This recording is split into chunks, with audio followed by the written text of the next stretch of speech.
ডিমের তো কত রকমের রেসিপি হয়, তাই না? আমি আজকে একটা নতুন রেসিপি নিয়ে এসেছি। আমার মতো করে একদিন ডিমটা করে দেখো।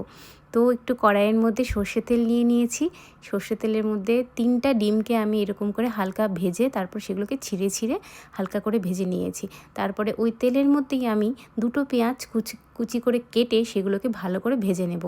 সেই ভাজা হতে হতে আমি একটা মশলা তৈরি করব। সেই মশলার মধ্যে একটু করে 1 ইঞ্চি আদা, একটু সামান্য পোস্ত, 5-6টা কাজু বাদাম, কাঁচা লঙ্কা, লবণ স্বাদ মতো, তারপর আর কি নিয়েছি বলো তো?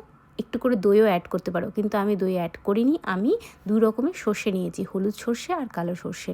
এগুলো সব ভালো করে পেস্ট করে নিয়েছি। তার মধ্যেই আমার এদিকে পেঁয়াজ ভাজা হয়ে গেছে, আমি উঠিয়ে নিয়েছি। ওই তেলের মধ্যেই আমি কালো জিরে কাঁচা লঙ্কা ফোড়ন দিয়ে দিয়েছি। তারপর ওই পেস্টটার সঙ্গে একটু করে জল মিক্স করে সেই পেস্টটা আমি ঢেলে দেবো। হয়ে গেল আমার ঢালা। এই ঢালার পরে আমি আঁচটা একটু কমিয়ে দিব, যেহেতু সর্ষে আছে, যার জন্যে বেশি আঁচ পড়ে গেলে আবার তেতো হয়ে যেতে পারে। তারপরে আমি সেই একটু পরেই ভাজা পেঁয়াজ আর যে ডিমটা ভেজে রেখেছিলাম, ছিঁড়ে ছিঁড়ে রেখেছিলাম, সেটা অ্যাড করে দিলাম। পরে দিয়ে ভালো করে মিশিয়ে দিলাম। 1 মিনিট 2 মিনিট একটু করে আঁচে রেখে হালকা আছে, তারপর আমি নামিয়ে নেব। 2 মিনিট পরে দেখলাম যে অনেকটাই হয়ে গেছে।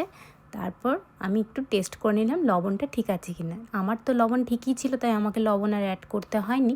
যদি তোমাদের মনে হয় লবণ অ্যাড করতে হবে, তাহলে তোমরা পরে লবণ অ্যাড করতে পারো। তো নামিয়ে নিলাম। নামিয়ে নেওয়ার পরে একটু করে সর্ষে তেল উপর দিয়ে ছিটিয়ে দিলাম। এখন আমার পুরো ডিমের ভাপা রেডি। এবার বলো কেমন লাগছে তোমাদের? এটা ভাত দিয়ে বা রুটি দিয়ে বা পরোটা দিয়ে, যেটা দিয়ে খুশি তোমরা খেতে পারো। জানিও কিন্তু কেমন লাগছে।